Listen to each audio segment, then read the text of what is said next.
Welcome to the Banker Lamp. Please enjoy the video. In this video, I will explain how to cook marinated chicken.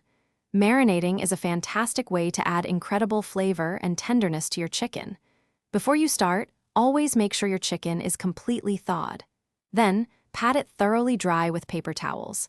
This crucial step helps achieve a beautiful golden brown crust when cooking, enhancing both texture and taste. Let's get cooking. There are several excellent ways to cook marinated chicken, each offering unique results. Grilling is perfect for a smoky flavor and attractive char marks, typically at medium-high heat for 8 to 12 minutes per side.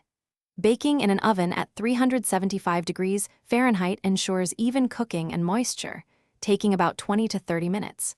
For a quick, crispy finish, pan-searing on the stovetop is ideal, cooking for about 5 to 7 minutes per side.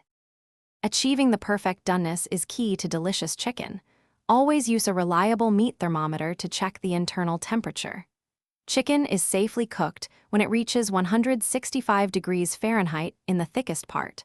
Once cooked, remove the chicken from the heat and let it rest for 5 to 10 minutes. This allows the juices to redistribute, resulting in a more tender and flavorful piece of meat. Now that your perfectly cooked marinated chicken is ready, it's time to enjoy. It pairs wonderfully with a variety of sides, such as roasted seasonal vegetables or a crisp, fresh garden salad. You can also slice it thinly and add it to sandwiches, wraps, or even a hearty pasta dish. For an extra touch, garnish with some fresh parsley or cilantro. Enjoy your flavorful meal. Thanks for watching. If this was helpful, leave a like and consider subscribing. See you next time.